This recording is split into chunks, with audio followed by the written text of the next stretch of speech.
Hello, this is Richard Rogers, Rick Rogers. Call me Rick.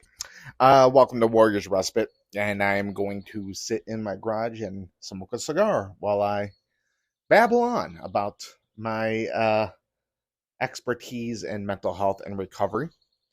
You can find me on Twitter at LBRT Social Work. That's Liberty LBRT Social Work.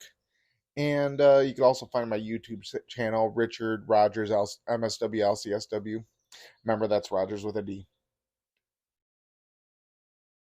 Well, today, um, something that's comes up from time to time, and sessions that I have with patients is a patient wanting to help somebody else. Because a lot of times, people go into therapy because they're having a hard time dealing with somebody else.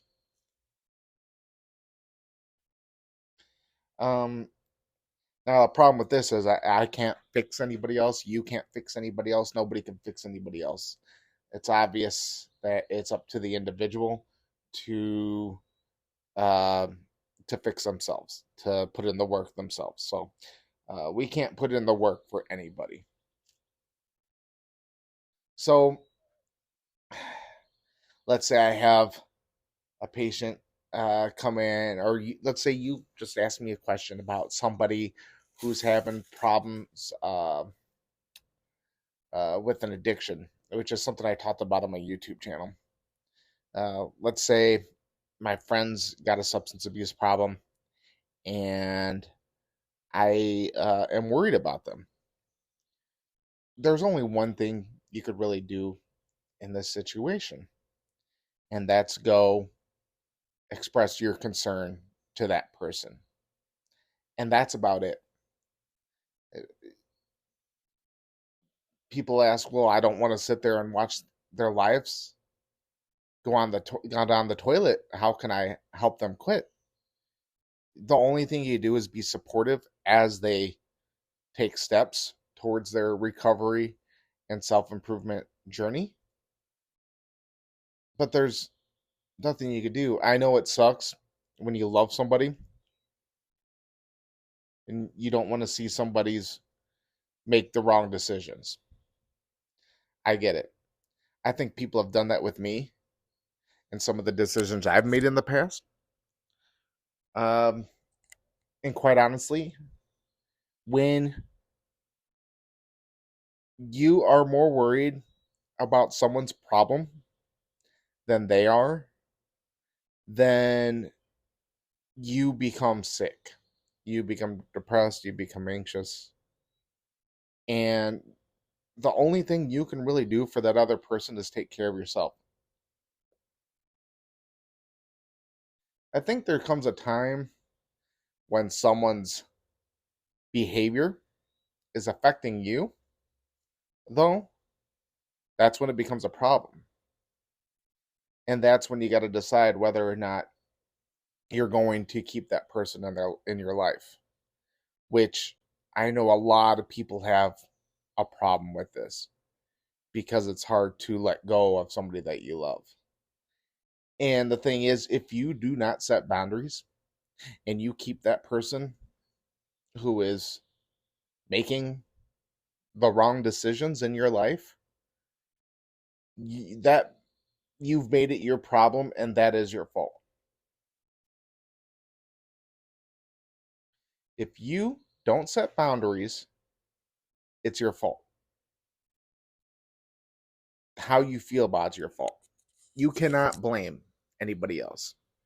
If you are in an abusive relationship and you stay in that relationship, it is your fault because you can leave that relationship. I know, easier said than done. I know a lot of times there's a lot of circumstances involved in that, but you have to decide what's more important to you. Like, you have to decide if your own mental health is more important than money or sex or your living situation. Like, you got to decide that. And quite honestly, don't put yourself in a position where you rely on somebody else in the first place. And if you are in that position, make a plan to rely on yourself. That's first and foremost. I don't care if you're a man or a woman or whatever. You need to first and foremost be able to rely on yourself. I understand disabilities, mental illness, and stuff like that can affect those things, but a person who is able bodied should be able to rely on themselves. Depression's not an excuse, anxiety is not an excuse. Those things suck. You got to work on them. Therapy and medications can be helpful, but it's not an excuse for the decisions that you make. You got to take ownership of your decisions, but you cannot put your decisions on somebody else.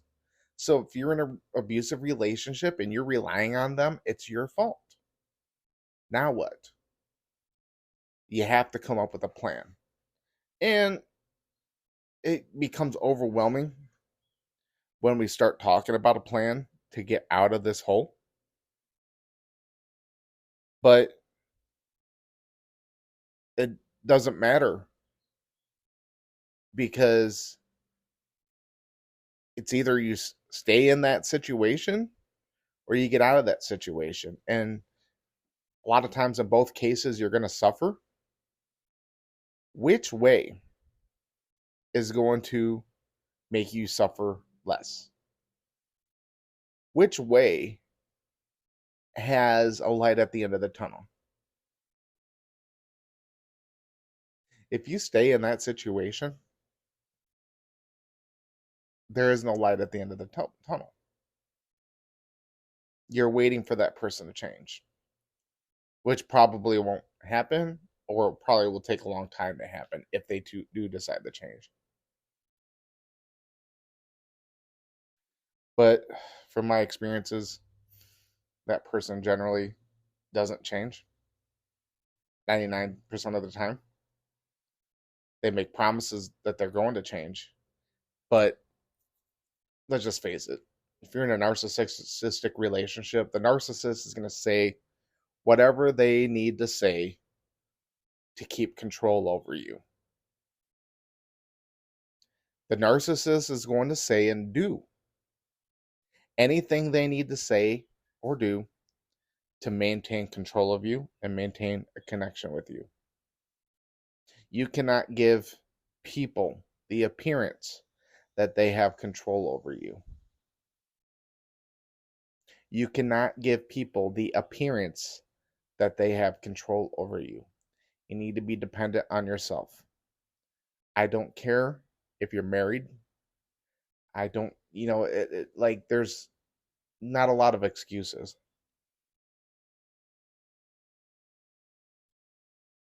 So, what's your plan? Is it to get an education? Is it to get a job? Is it to get your own house? Like, what are the steps to that plan? Um, but if we're just talking about just a friend or cousin or something like that, and they're making bad decisions, all you can do is express your concern and take a step back and and be hands off.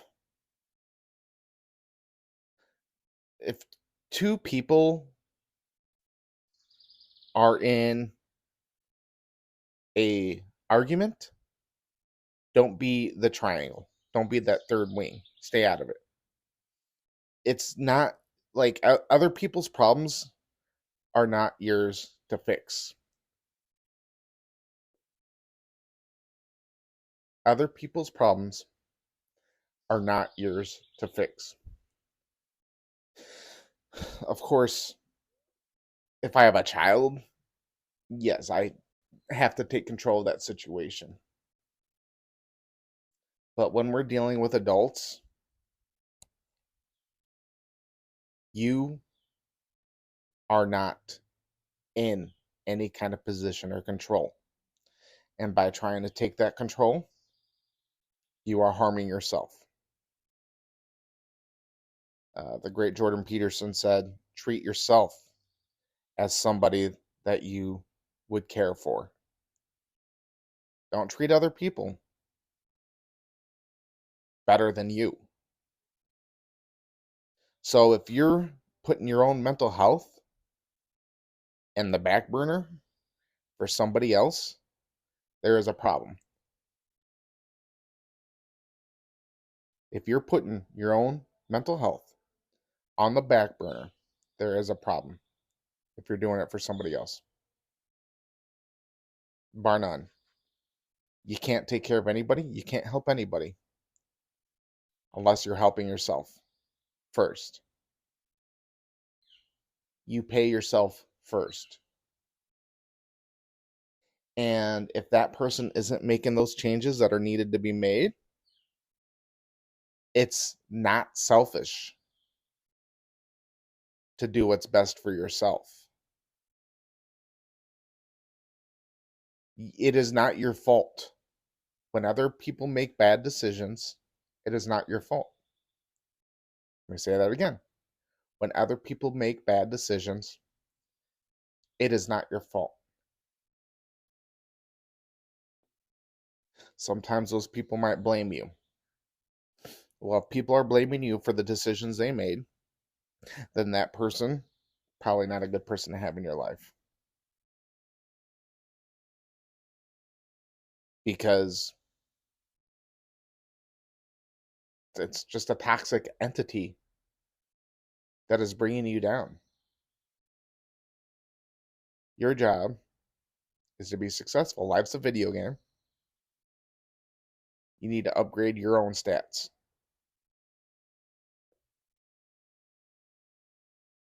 This isn't to say don't help people that aren't willing to take the help. If you feel like other people are willing to take the help and you have the energy and the time to help them, then by all means, if that's something you want to do. But if you give them the help and then they turn their back on the help, you can't sit there and blame them and get mad at them because you made that decision. And quite honestly, what good is it doing you to blame other people?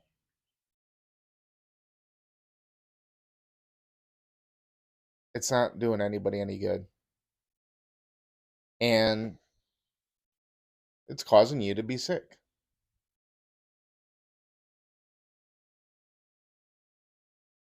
You don't need to hold on to things. You need to accept and forgive, let go, and start focusing on yourself. That's what it's all about. You got to stop searching for acceptance and start caring for yourself. Jim Carrey once said, people who search for acceptance become ghosts in this world. You need to upgrade your own health, mental health, physical health, financial health. That's what's important. That other person needs to do the same thing for themselves. If they are capable of doing it, they need to do it. They are not helpless. They might feel or act helpless. You might feel helpless, but you are not. You need to study and you need to improve. Read some books. Google. Go online. Listen to some podcasts. Figure out what you need to do to make improvements to yourself and help other people when they're willing to take the help. Then go back to you. You need to be number one. All right, let's take a break.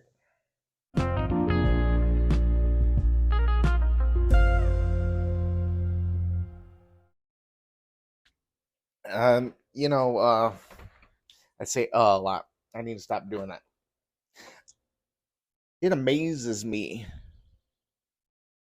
that there are people walking around without goals. Like any goal, like good goals, not like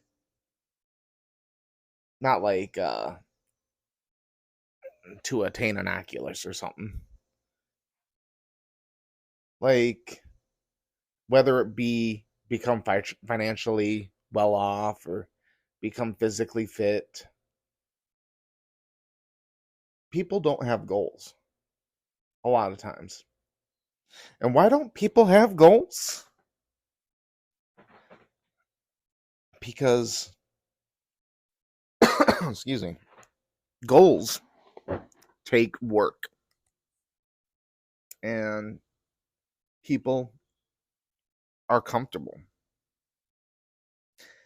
I like the phrase get comfortable being uncomfortable.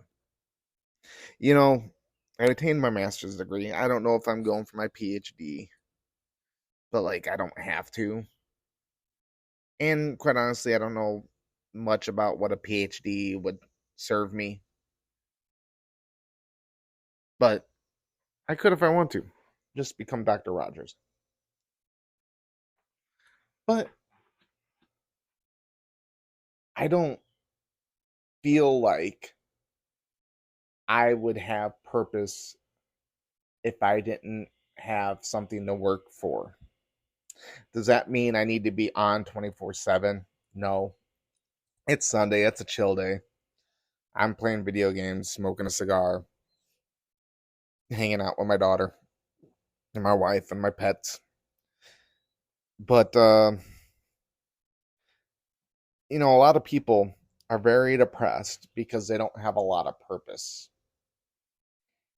And so that's where I define spirituality. Spirituality isn't being religious. There's a difference between being religious and being spiritual. Spirituality is having a purpose in your life. My purpose in my life, help people. Pretty simple. But, every person that comes in, I have a goal to help them. But I also have other goals outside of that. I don't care if your goal is to learn to play the freaking harp. I don't care how old you are. You should always have purpose. You should always have goals, because the people who quit working and retire early end up dying young. Spirituality, having a purpose, is the fodder that burns life in us. It is the essence of life. If we don't have goals, if we don't have purpose, then we wither. And so I think it's important for people to figure out what that purpose is. I think people are afraid to pursue their purpose. It could be rejection. It could be, again, that maybe it's too hard. But like, what is the point of doing nothing? Your purpose might be your children. If you can find just purpose in your children and having babies, great. If your goal is to raise a child and raise a good, smart, successful child, great. But what are you going to do when that child turns 18 and leaves the house? Or if you're a millennial, 30 to 40 and leaves the house?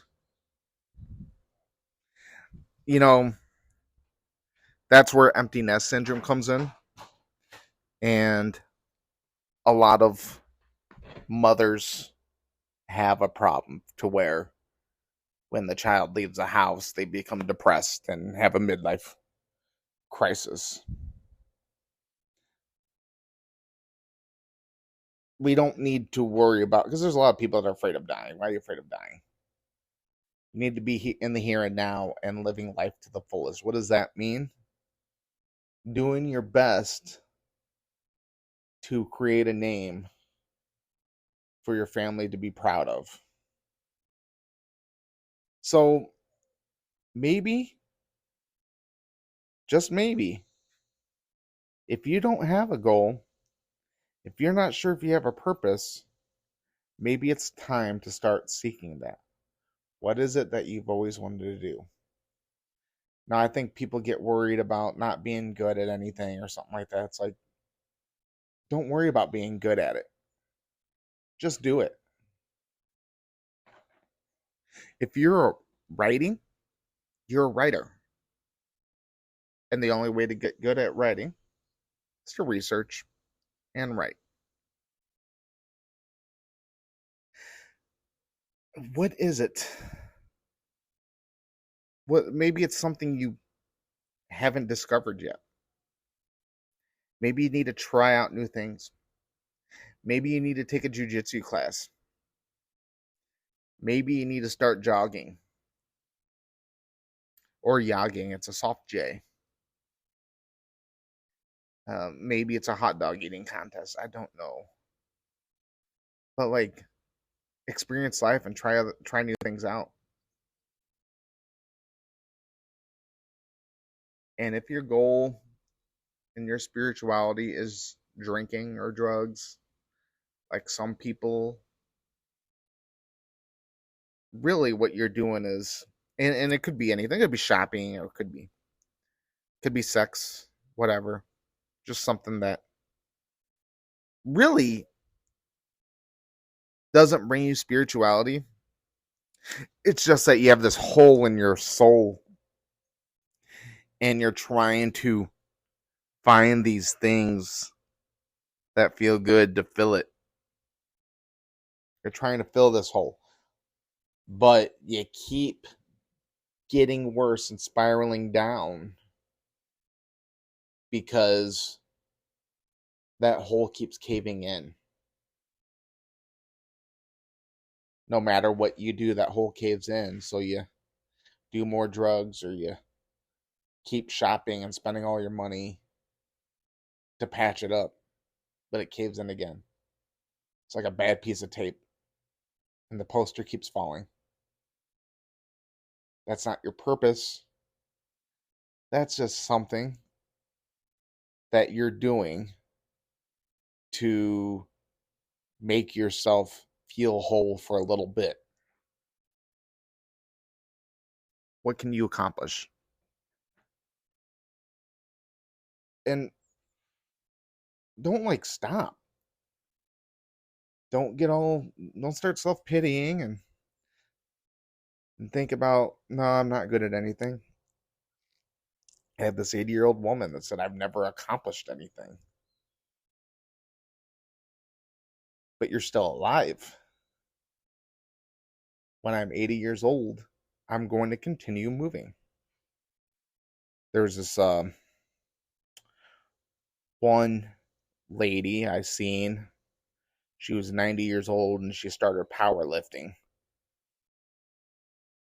And she had pretty good muscle for a lady in their 90s. Probably in better shape than a lot of people.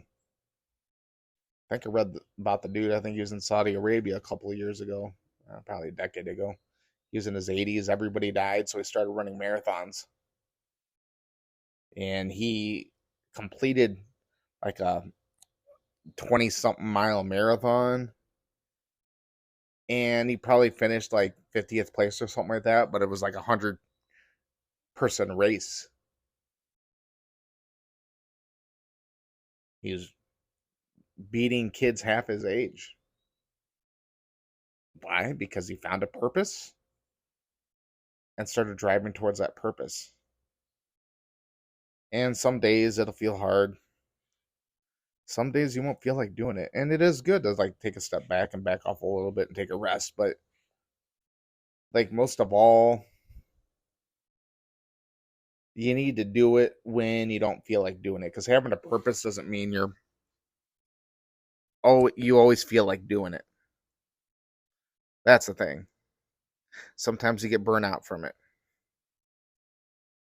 But if you have that purpose, you need to do it on days you don't feel like doing it. I know when I was doing jujitsu more regular, I haven't done it in a while. I have been having back problems. So, on days that I did not feel like going to the gym, I just grabbed my bag, packed it up, packed my gi up, packed my mouth guard up, and dragged it to the van, dragged it to the car, begrudgingly played some music and drove to the gym and just did it. And halfway through doing it, I felt good about doing it. I wish I could do it now. But I got too many injuries right now. I'm gonna see if I can get them rehabbed. It's that thing though. I could sit there and say, "Nah, I'm not doing it again," but no, I'm trying to figure out how I can continue to do it.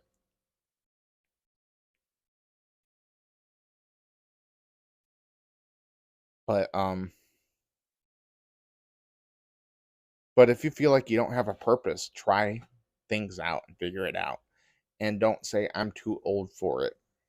And if you are going down the wrong path, if all you're doing is patching up holes right now, try finding things to replace that. Could be arts and crafts, could be a lot of different things. Find a thing to replace that. If you have no skills, the only way to gain skills is start doing the thing that you want to do. Start practicing, start researching, take classes, whatever. All right, guys. Well, thanks for listening. And stay mangled and strangled in peace.